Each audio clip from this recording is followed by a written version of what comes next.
We had some technical difficulties during this video that needed to be cut. We apologize for that. Welcome, y'all. Welcome back to the show. Y'all already know what that show is, the Bad Boy Sports Podcast with your man, Fonz. And Quan. Well, man, we's back. We here. We got a story to tell, boy, I tell you.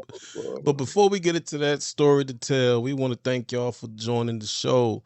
Listen, please, if you're watching this video, press pause for a second. We want to thank everybody that watched the last video we did on the back porch. Y'all let those numbers run up, and we appreciate you. But we will appreciate it more if y'all stop hating and hit that like button for the algorithm, man. So help us out there. We try to get it out there, man. And I promise y'all this is gonna be a good one today. If you're on Facebook, hit us up in the Bad Boy Sports Podcast War Room. You know, we'll let you in there and all that good stuff. You know, just especially with the off season coming up and all of this news coming out. You know, you don't want to miss that. You know, especially football season. Football season, that's where it get fun at. Oh yeah, definitely. But let's go ahead and jump into this show, man. Oh, Dak, I forgot to ask you. You good, man? I'm great. All right, let's go. So. All right, so we're actually recording this today, which is Tuesday the 11th. So if you're watching on Wednesday the 12th, we wanted to extend to you a happy league new year. Yeah. And be in the start of free agency. And free agency this year started off with a bang. Oh yeah. A kapow, if you will. Mm-hmm. So we're going to kind of give our take on a few of these notable signings and things of that nature. So the first one I want to talk about is Sam Darnold and Geno Smith.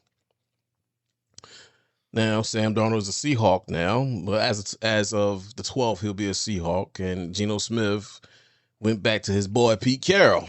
Mm-hmm. So we was having a discussion about this. I was talking to my man Corey and my big brother Keith out there at the church on Sunday, and I was saying that I felt like the Raiders should have went for Sam Darnold.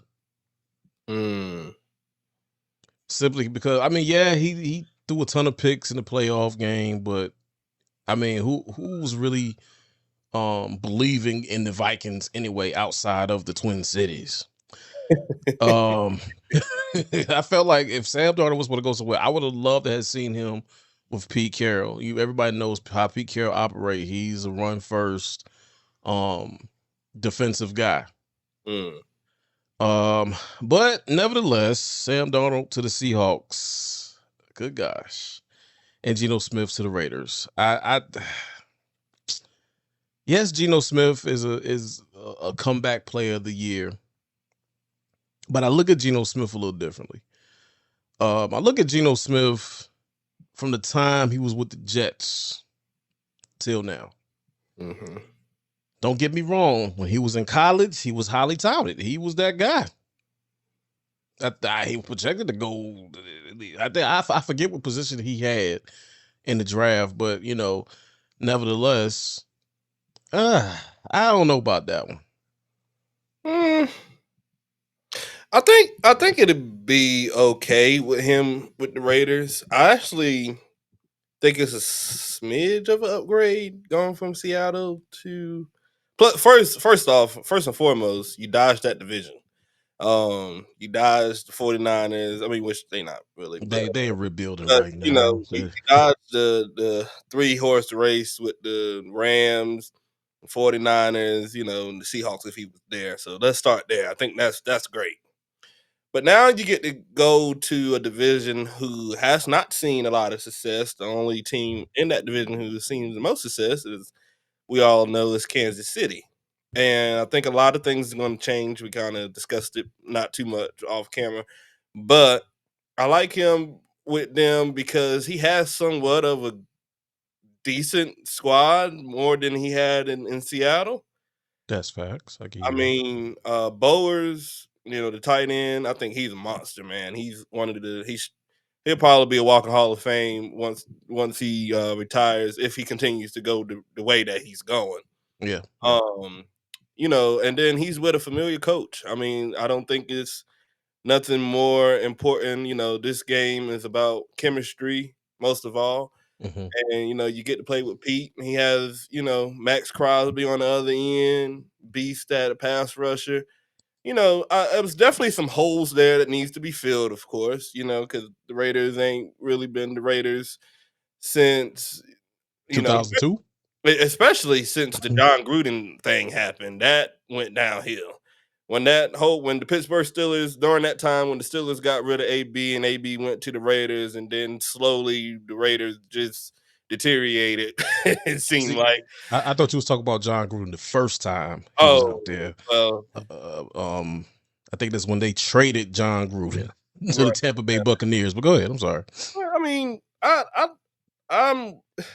It's gonna be something to see. A lot of these trades is gonna be something to watch for this year. But sometimes a change of atmosphere, change of scenery is good for people.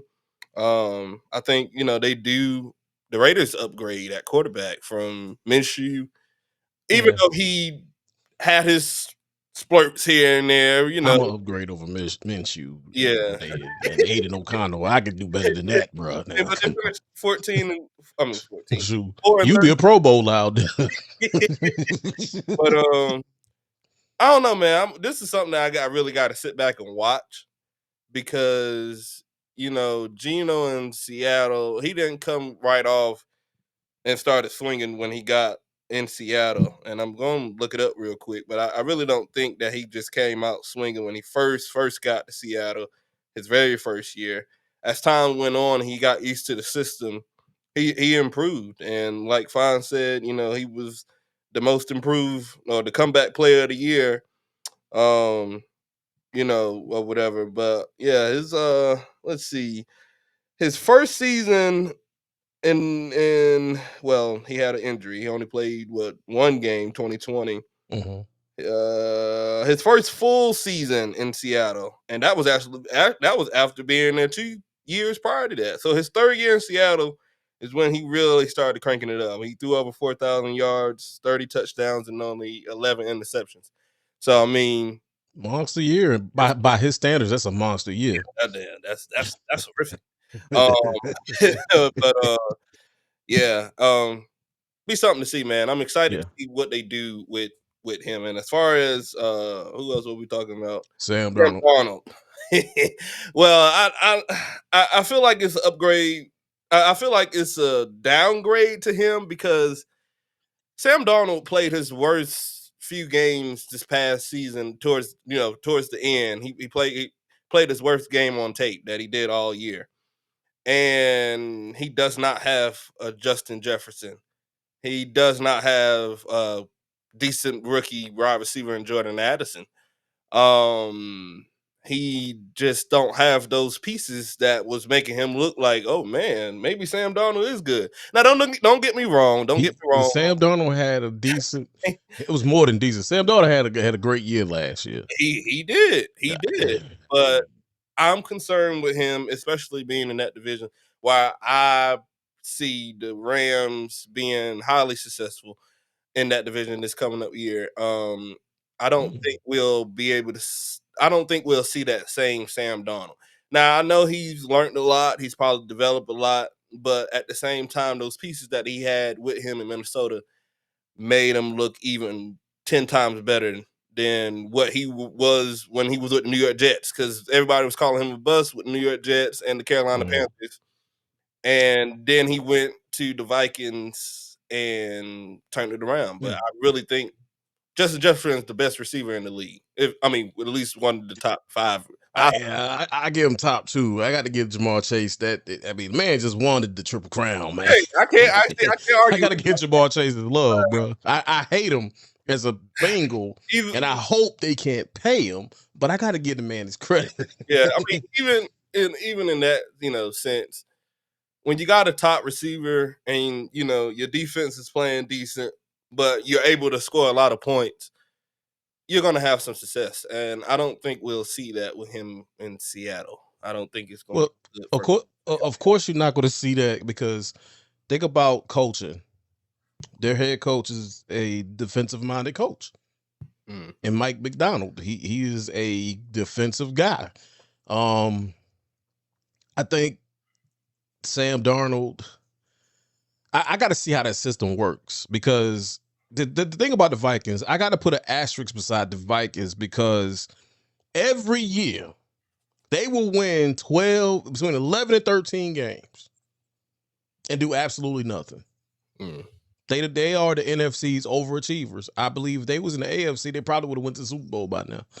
But another quarterback that was moved, and he's making his rounds. We talking about Justin Fields. He is now a New York Jet, as well as another quarterback who's a Super Bowl participant because he did. People, look, I got to call you Steelers fans. I got to call your constituents out because they've been besmirching this dude's name since that Super Bowl, but he did play garbage time in the Super Bowl, so he contributed. All he had to do was not mess up, and that's what he didn't do. He didn't mess up. The game was already won. He didn't mess up. He did his job. Let's not sit here act like he threw 5-6 touchdowns in the Super Bowl. It don't matter. He had on that Eagles green, and he stepped on the field when the job, like you said, the job was done. The massacre was already done. Oh man, we gonna see what. All he had to do was pick up the pieces, like do. He had to pick up the pieces. Man. So, but he's back in the AFC North. Kenny Pickett. I don't think. The only thing I like about that is that he's going to show the Cleveland Browns organization what a Super Bowl ring look like. I encourage him to wear his ring every Sunday. Yeah. I thought you were saying they was going to the Super Bowl. I was about to say, ooh. Hey, whatever you drinking, please pass me a shot. That's what I'm saying. First and foremost, I do like Justin Fields to the Jets. Yeah. Somewhat. I like it just because the new head coach that went there, a guy with a lot of ambition. He's a former player. You can't. He's a former. Aaron Glenn. He used to be in the league, man. They've been needing to have a fresh start, and I think they get one here. With Justin Fields, as a Steelers fan, we still don't know who our quarterback is. But yeah, I like it for the simple fact he's a young athletic dude who is gonna bring some hope, hopefully, to the Jets. Not saying that he's gonna bring more to it than what Aaron Rodgers did, because honestly, Aaron Rodgers went through a lot of other stuff on and off the field that disrupted that whole plan that they had with him. Mm-hmm. But I just like it. Just because of the simple fact you got a young talent who you could build around. I believe the offensive line is still a target that you should still address in the free agency or the draft. As far as right now, he has a pretty good receiver in Wilson. The defensive names is still there. We just got to figure out how to get them back to what they was the year before last. But I think that's a good signing for him. He doesn't have to be in a place where he don't know whether he's going to start or not. I think they paid the man $40 million for a 2-year contract. I think that's pretty decent. So I'm excited to see what they do. I'm not going to do like I did this past offseason, say they go 11-5. Obviously, I got bad karma. But I'll say that if everything goes well, they'll do better than what they did last year. Keep it like most definitely. And they gonna do it. I say my prediction for another show. As far as getting to Cleveland, yeah, it leaves me with a question. So like with this signing of this trading, rather. It leaves a question mark in my head. Like, is Watson gonna be? I think they did that because they need another backup. I think they sent DTR to the Jets. I want to say.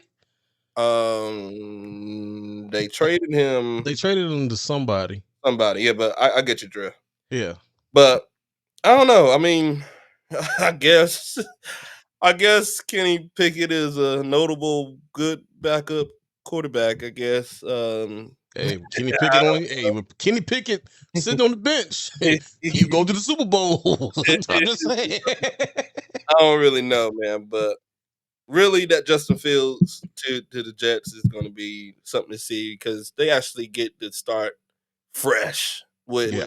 something that has more than just a 1-2 year. I mean, right now he's signed to a 2-year deal, but it could be more if things go right in New York. Mhm. So So a bit of news that dropped shortly before we started recording, bro. The Saints are expected to sign ex-Chiefs safety Justin Reed to a 3-year, $31.5 million contract. Way mm, to go, Saints. Go ahead and rebuild that back up. yeah, yeah. I'm just saying.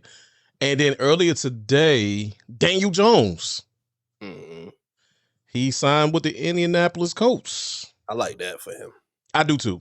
Just I because do they too. a run first team and I mean, New York used them, running the ball as well. I like that signing for him. I mean, he seems like a Colt player. He, I mean, he didn't come from Tennessee, but he seems like a Colts guy. Yeah, I mean, I don't see how it could go wrong. I mean, they got a decent or pretty good offensive line. I can't even say decent. And the formula is still going to be Jonathan Taylor. I mean, that's just the bread and butter Yeah, of the team. and you still got you got a decent. I mean, honestly, the Colts got a decent squad. They just need the right person to send them in the right direction Right. and, Yeah. and at least contend in that division. So this one should be near and dear to your heart. Najee Harris is No, now a Charger. no, it's not near and dear to my heart. I feel like in that system, I feel like we're going to see 1,000 yards from Najee Harris this year. Well, I mean, it's not like we didn't see 1,000 yards from him before, Fonz. I mean, You didn't see it last year. we didn't see it last year, but previous to that, My last memory of Najee Harris is fumbleitis. I believe, I believe that. Well, I ain't gonna stop it. I say about a hair over 1,000, maybe about 1,100. I feel like he could do good in that system, simply because it's the Greg Roman run scheme. What Greg Roman lacks in the passing game, he makes up for it in the running game. So I can see Najee Harris kind of playing that Gus Edwards role a little bit. Even though they cut him and the Yeah, Cowboys are looking at him, but I can see Najee Harris doing big things out there in LA with the Chargers. like I said before, for all the years that he's been in Pittsburgh, he's rushed over 1,000. This previous year, he had 1,043, 1,035. The following year, 1,034, and 1,200 his first year. And I It didn't think, seem like he rushed for 1,000 this year, though. I know, yeah, that was a hard 1,000 yards to it was. get. But I do feel like he'll be a better player and with the Chargers. Um, that system, like you said, I think fits him well. The duo with him, the duo with him and Warren was just a little off. Mhm. And I feel like him and Edwards has more of a they're more comparable than what Warren was because Thank you. I really feel like Warren, Najee Harris and Gus Edwards got a lot more in common than what we think. I think so too. They I mean, both they both got a similar build, but yeah, and they both are, for lack of better terms, they both are bruisers.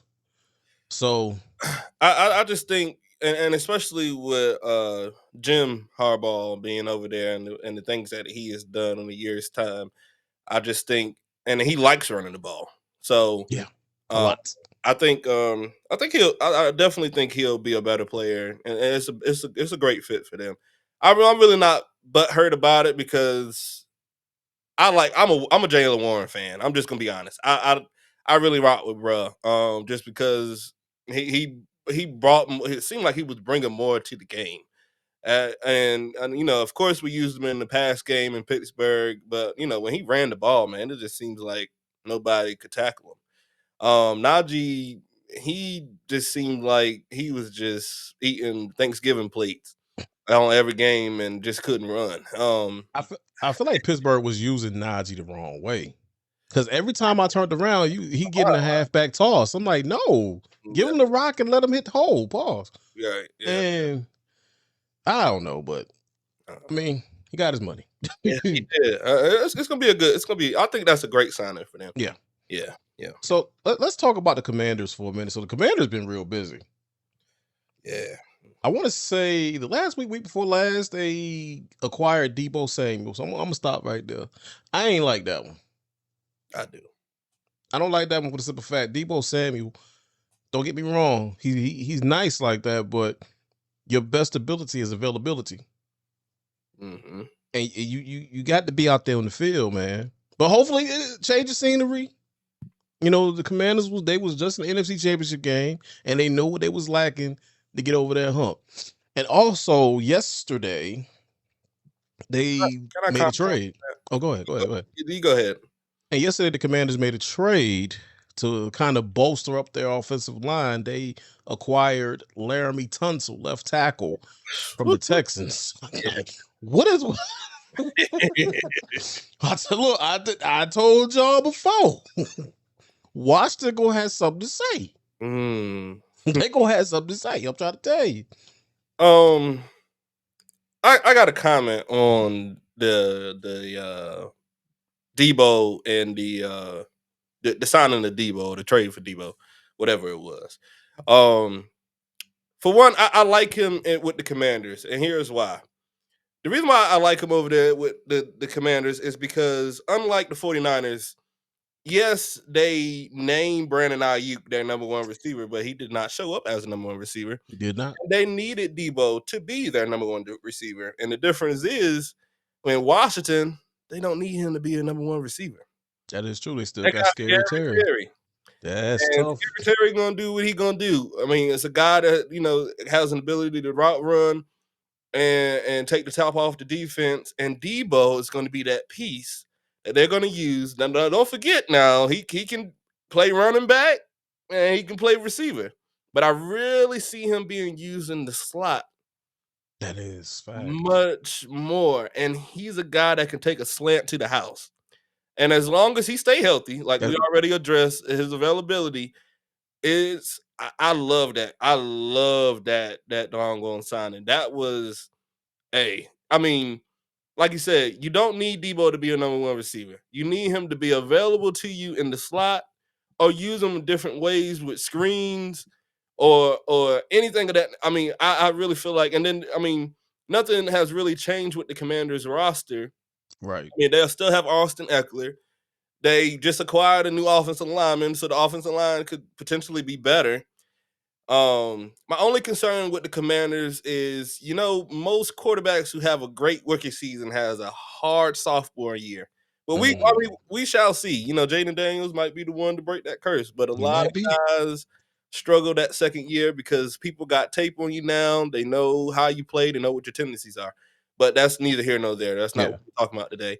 But yeah, I actually enjoyed that because you got a bona fide receiver in Scary Terry, and you got a slot guy or even a number two, quote unquote, who is, as long as he's available, it's gonna be looking good out there, man. Yeah. I mean, I agree to a certain degree. Definitely use him in the slot. I just my main concern, I gotta echo it again, is that injury thing, man. Like, he gotta be available. Gotta be available. Yeah. Gotta be available. So let's talk about the Denver Broncos for a minute. So we talked about the Raiders. Well, let's talk about the Broncos. The Broncos are basically invested in their defense now. They got Drake Greenlaw and Talanoa Excuse, I'm sorry if I messed up the name. I apologize. Well, I ain't gonna say if I messed that bad boy up. So I think that's a good sign of what's to come in that AFC West division, because everybody is tooling up. Don't get me wrong, they tool up every year. Everybody else in that division is still a couple of years behind the Chiefs. Right. Yeah. Yeah. But the team, in my opinion, that gave the Chiefs the most headache last year had to be them Denver Broncos. Yeah. I mean, The Chargers, got one up on them, Yeah. but yeah, I definitely feel like, I mean, the Pat Surtain and the Hufanga signing is going to be a hit stick show. So I advise any running back, any receiver to don't cross them paths there. Um, yeah, I mean, and then with the Dre Greenlaw, that's a great signing. Like you said, I think it's smart for any team that wants to compete to invest in defense. Once was said, defense win championships, but that's neither here nor there. But yeah, it's shaping out to be a dogfight for the AFC West. And yeah, I'm just gonna be the first to say that Kansas is not gonna be 15-2. Um I'm making early predictions really early, and this is March. Mm. But I just don't see the turnout that happened in AFC West happening this year. Just because, we talked about the Chargers, we talked about Denver, we touched on the Raiders. All those teams has made signings and improved in areas that I would say, could use some improvement. Denver Broncos defense was already on the upscale on their defense already. So adding pieces to that only makes them good. And Bo Nix, as the season went on, he got better. And I ain't gonna lie, boy got some fight in him. I mean, he Yeah.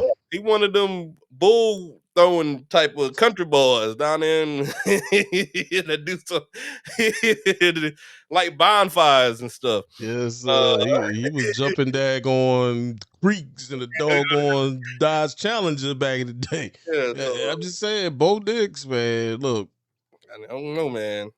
It's gonna I be a think long I fight. think that division, namely the Broncos, they creeping up on the Chiefs. They're not there yet, but when they get there, and I am anticipating them get there in the next couple of years. So y'all with AFC, you might want to watch out for the Broncos. Sean Payton doing something up there. I guess we can move through it real quick. Yeah, All real, right. real So Myles Garrett, the guy that said he didn't want to be in Cleveland no more, he got the bag from Cleveland. I knew it was going to happen though, simply because a lot of these athletes, they like to scrub their social media, write a letter to the organization and the city. But see, I knew he wasn't going to leave because he is a minority owner of the Cleveland Cavaliers. So I knew he won't leave. I don't know that. Yeah, man. I mean, it's good. That Hard Knocks, it showed me a lot about the AFC North. But yeah, Myles Garrett, he's going to be in Cleveland. I feel like that's the smartest thing Cleveland has ever done in the last 20 years. Yeah, But I yeah. mean, it was clickbait. I feel, well, not clickbait, but it was bait, trap bait, money bait, whatever you want to call it. He could have went anywhere and got that money that he got from Cleveland. I was hoping he was going to go to Washington, though, because they need help on that defensive line. Jesus, but but I mean, unfortunately, he would never know what a Super Bowl ring looks or feel like. Yeah, he will. He's asked Kenny Pickett. Oh yeah, Can he win his ring? Yeah. Outside of that, though, yeah, Cleveland wasn't dumb. I mean, he's the heartbeat of that entire defense. He makes the ball roll, and yeah, I think they did a good job at locking up their franchise player on the defensive side of the ball, who's been balling out since he came out the draft. He's been a dog since he, was named a dog, and It's like a dog with a dog, like Earthquake said. so yeah, big shout out to Myles Garrett, man. I mean, Yeah. It's well deserved. Like I said, I feel like he could have went anywhere in the NFL and probably got that same contract. But huge deal, man. I mean, Yeah. you talk about, the Cincinnati Bengals and how they made the statement that they was going to make Jamar Chase the highest paid non-quarterback. Well, I don't think they ever thought that some of these contracts that has happened would go like this. So, yeah. Well, speaking of Cincinnati, I'm glad you brought them up. So they franchise tagged T. Higgins again. Mm. And I believe it's for like 28 million. They doing everything they can to keep that offense together. But here's the thing about Cincinnati. This is why Carson Palmer left. Cincinnati is the cheapest organization ever. No, these is facts. Look it up. They are cheap. Mike Brown and the Cincinnati Bengals organization do not like paying nobody unless you're the quarterback. And we saw Joe Burrow get his contract. My thing is he gonna get a second one? He gonna do the Carson Palmer thing and leave to go to Arizona. I'm trying to tell you. I think they probably will give him a second or even an extension. But I really feel like them franchise tagging T. Higgins was a total disgrace to him, to anybody that feels like T. Higgins is number one anywhere else. I need to pay him. You cannot keep allowing, and I feel like it should be Roger Goodell should make it an NFL rule. If you got 2-star receivers there and you want the best of both worlds with having Chase and Higgins on your team, and there are 2 number 1 receivers on your squad, you should be responsible to pay them. Whether it corrupts the wide receiver market or not, you're pretty much saying, well, we're going to just franchise tag you like he's a play along type of receiver where, in actuality, he adds value to that defense. I mean, to that offense. Tremendous. I mean, he's the one that carries the numbers and carries the load of Jamar Chase when Jamar Chase is not there. And I just feel like it was very disrespectful, man, to not even allow him to test the market to see what he could potentially be making.